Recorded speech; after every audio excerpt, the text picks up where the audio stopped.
Hi friends, how are you. दोस्तों, आज hot news के अंदर हम ये बात करेंगे कि एक बहुत ही अच्छा इंटरेस्टिंग इंटरव्यू हुआ है।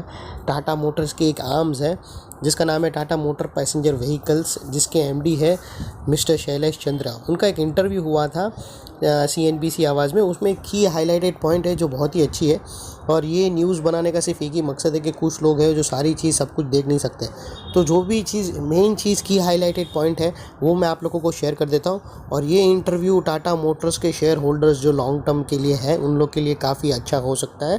तो आप ध्यान से सुनिए ये न्यूज़ में क्या है। दोस्तों, ये जो शैलेश चंद्र है, जो टाटा मोटर्स का जो एक आर्म्स है, एक सब्सिडरी है, जो उसको जिसको शॉर्ट फॉर्म में TMPV बोलते हैं, टाटा मोटर पैसेंजर व्हीकल्स। उन्होंने बताया कि जो टाटा मोटर्स के जो भी व्हीकल्स है वो लोग शिफ्ट कर रहे हैं इलेक्ट्रिकल व्हीकल्स के अंदर। तो जो शिफ्टिंग हो रही है उसका एक 3 फेज़ में उन लोग काम कर रहे हैं, जिसका उन लोग ने नाम दिया generation 1 electrical vehicles, generation 2 electrical vehicles और जनरेशन 3 इलेक्ट्रिकल व्हीकल्स। तो ये जो जनरेशन 1 इलेक्ट्रिकल व्हीकल्स हैं जिसके बारे में उन लोग यहाँ पर बात कर रहे हैं, वो दोस्तों ये है कि उन्होंने जनरेशन 1 इलेक्ट्रिकल व्हीकल के अंदर उन लोग का जो ICE इंजन होता है ना, जिसका ICE का फुल फॉर्म है इंटरनल कंबशन इंजन, जिसको उन लोग ने चेंज कर दिया है इलेक्ट्रिकल व्हीकल में। जैसे कि उन लोग का प्रोडक्ट है नेक्सन और टियागो, जो ICE के ऊपर था, जिसको उन लोग ने फुल्ली IV में कर दिया है इलेक्ट्रिकल व्हीकल में। तो ये था, ये सारा चीज़ चेंजेस हुआ, ये फेज़ 1 में जनरेशन 1 इलेक्ट्रिकल व्हीकल में हुआ है। सिमिलरली इन लोग का सेकंड प्लान है जनरेशन 2 इलेक्ट्रिकल व्हीकल्स, जिसके बारे में ये इंटरव्यू मेन उन लोग ने कंडक्ट किया है। और जनरेशन 2 इलेक्ट्रिकल व्हीकल है जो भी, वो भी मॉडिफिकेशन रहेगा इलेक्ट्रिकल व्हीकल का, और उसके अंदर ज़्यादा कंफर्ट रहेंगी और ज़्यादा आर्किटेक्चर का मॉडिफिकेशन रहेगा compare to generation 1 electrical vehicles. लेकिन उन लोग ने उनको डेट पूछा CNBC वालों ने कि ये जनरेशन 2 इलेक्ट्रिकल व्हीकल्स है जो आप शिफ्ट कर रहे हो विथ हायर एडवांस टेक्नोलॉजी और आर्किटेक्चर और कंफर्ट के, उसकी डेट क्या है। तो उन्होंने फिलहाल डेट के बारे में कुछ बात नहीं किया है। डेट के बारे में उन लोगों ने बोला है कि वो बहुत ही सून अंडर टेस्टिंग है और अंडर पाइपलाइन है, उसके बारे में करेंगे। और ये खास इंटरव्यू का एक मकसद भी यही था कि आज टाटा मोटर्स ने, जिस दिन ये इंटरव्यू हुआ उस दिन टाटा मोटर्स ने 5 मिलियन प्रोडक्शंस का माइलस्टोन लोग ने कंप्लीट कर दिया। यानी टाटा मोटर्स ने अब तक की 50 लाख प्रोडक्शंस बनाकर बाज़ार में ठोक के बेच डाली। तो ये इस मौके पर उन लोग सेलिब्रेट कर रहे थे और उन लोग ने डिस्कशन किया है। और उन लोग का कहना है कि जनरेशन 2 इलेक्ट्रिकल व्हीकल्स का जो अभी रिसेंट फेस चल रहा है उन लोग का, और उसके बाद जनरेशन 3 इलेक्ट्रिकल व्हीकल्स आएंगी, जो यहाँ पर लिखा है, आप देख सकते हो जनरेशन 3। ये जनरेशन 2 इलेक्ट्रिकल व्हीकल्स के बारे में जो अभी जो इंटरव्यू चल रहा है, और जब बाद में जनरेशन 3 इलेक्ट्रिकल व्हीकल का वो जो टाटा मोटर्स की हायर रेंज वाली कार है उसको फुल्ली इलेक्ट्रिकल व्हीकल्स कर देंगे। और आपको ये भी बता दूं कि टाटा मोटर्स ने लास्ट ईयर अगस्त 2022 में उन लोग ने एक आर्म्स, जो टाटा मोटर्स का ये जो आर्म है ना, टाटा मोटर पैसेंजर व्हीकल्स, जिसके ये जो MD है शैलेश चंद्र, उन्होंने लास्ट ईयर अगस्त में एक फोर्ड इंडिया प्राइवेट लिमिटेड का प्लांट उन लोग ने ख़रीदा था सानंद गुजरात में। तो वो जो प्लांट ख़रीदा था उस सानंद गुजरात के अंदर 725 करोड़ का जो डील हुआ था उन लोग का लास्ट ईयर अगस्त के अंदर। तो ये जो प्लांट उन लोग ने ख़रीदा है गुजरात में फोर्ड इंडिया प्राइवेट लिमिटेड का, उसके अंदर भी उन लोग इलेक्ट्रिकल व्हीकल्स का प्रोडक्शन ही करेंगे। तो ये उसके अंदर भी अभी फ़िलहाल वहाँ पर ICE का चल रहा है, जो फर्स्ट फेज़ चल रहा है जनरेशन 1 इलेक्ट्रिकल। लेकिन आगे जाके फर्दर हैंड्स फोर्थ उन लोग कमिंग फॉरवर्ड उन लोग हाई फुल्ली इलेक्ट्रिकल जनरेशन 3 भी उसी में ही काम करेंगे। और फिलहाल अभी कंपनी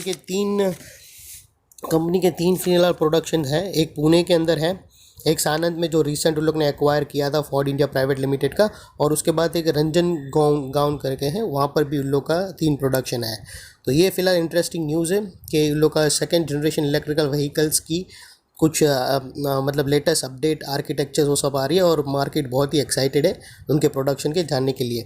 तो फिलहाल ये था, बाकी और बहुत भी कुछ था इंटरव्यू में जो खास मुझे इतना हाईलाइटेड नहीं लगा। तो जो मेन हाईलाइटेड पॉइंट थी वो आप लोगों से शेयर कर दिया दोस्तों। तो ये न्यूज़ थी टाटा मोटर्स की और उनके इन्वेस्टर्स लोगों के लिए। Thank you. शेयर बाज़ार हॉट न्यूज़ में सेकंड न्यूज़ ये है कि इकरा, जो एक investment information and credit rating agency है इंडिया की, प्राइवेट वर्क करती है, उन्होंने एक आउटलुक दिया है। उन्होंने अदानी की 2 कंपनियां हैं, एक अदानी टोटल गैस है और एक अदानी पोर्ट्स है, वो दोनों को उन लोग ने स्टेबल से नेगेटिव करार दिया है। और इसके पीछे 2 रीज़न दिया है। मेनली 2 रीज़न वो ये है कि एक फाइनेंशियल फ्लेक्सिबिलिटी है, मतलब फाइनेंशियल अनस्टेबिलिटी है, वॉलेटिलिटी बहुत है, और दूसरा प्राइस के अंदर जो शार्प फॉल आया है दोनों स्टॉक के अंदर, उसके वजह से उन्होंने उसकी रेटिंग स्टेबल से निकाल कर नेगेटिव कर दी है। और आप लोगों को ये भी बता दूं कि सुशील खेड़िया जी एक बहुत ही इलियट वेव्स वाले हैं। उन्होंने एक प्रेडिक्शन किया था थर्सडे को कि मार्केट यहाँ से एक बाउंस बैक मारेगा, बहुत ही ओवरसोल्ड में था। उन्होंने बताया था कि थर्सडे को यूएस मार्केट सबसे पहले पुल बैक देंगी, उसका follow up reaction Indian market में आएगा। और फ्राइडे को हमने देखा सुशील केडिया जी बिल्कुल सही बोल रहे थे और वो प्लस में मार्केट आई भी। लेकिन दोस्तों उन्होंने साथों साथ अदानी के बारे में भी कुछ बोला था कि उन्होंने बताया था कि अदानी के स्टॉक के अंदर कहीं ना कहीं एक गिरावट थमी है, और वहाँ से उन्होंने ये तो नहीं कहा था कि एक नया बुल फेस स्टार्ट होगा, लेकिन उन्होंने बोला था कि फ़िलहाल थमी है और उनके एक्सपीरियंस के हिसाब से मार्केट ऐसे ही घूमती है। उनका अभी भी कहना है कि निफ्टी बहुत ही नीचे जाएगा, जो हमारा भी आउटलुक सेम ही है, मार्केट अभी निफ्टी नीचे जाएगा, जो अभी सी वेव बनना बाकी है एलियट वेव की। लेकिन उनका कहना है कि अदानी के अंदर फ़िलहाल, क्योंकि उनका बोलना मतलब ये था कि मार्केट को नीचे लाने का रीज़न हिडनबर्ग रिपोर्ट से अदानी के से हुआ, लेकिन फ़िलहाल अभी अदानी रुक गया और निफ्टी के अंदर और भी गिरावट बाकी है। तो उन्होंने ये तो नहीं कहा कि यहाँ से, और लेकिन उन्होंने एक कंपनी का नाम दिया जो अदानी ने एक्वायर किया था, ACC, जिसके अंदर उन्होंने बोला कि वो एक 52 वीक के लिए शायद रेडी हो सकता है, और उन्होंने कुछ पैटर्न बताए भी हैं। तो आप लोगों को बता दूं कि देखो इकरा की रेटिंग्स आई और उसके बाद मार्केट में बड़े मतलब पुल बैक्स आए अदानी के स्टॉक में। तो क्या ये एक रिटेलर्स को झटका देने का था कि वो नए स्टॉक में नहीं चढ़े? क्या ये यहाँ से एक नई रैली स्टार्ट हो सकती है अदानी की? ये सब एक सोचने की बात है। और दोस्तों यही आप लोगों को मैं अपडेट देता रहूँगा। और ये आप लोगों को एक और बार बता दूँ कि ये मेरा न्यूज़ देने का सिर्फ वही मकसद है कि जो लोग ये सारे न्यूज़ पढ़ नहीं सकते हैं या फिर समझ नहीं सकते, उनको लेमन लैंग्वेज में मैं उनको अपडेट करता रहूँ। तो दोस्तों मेरी चैनल को सब्सक्राइब करना, और ऐसे ही मैं आप लोगों को स्टॉक्स, न्यूज़, शेयर मार्केट के A to Z related update आपको अपडेट करता रहूँगा। Thank you.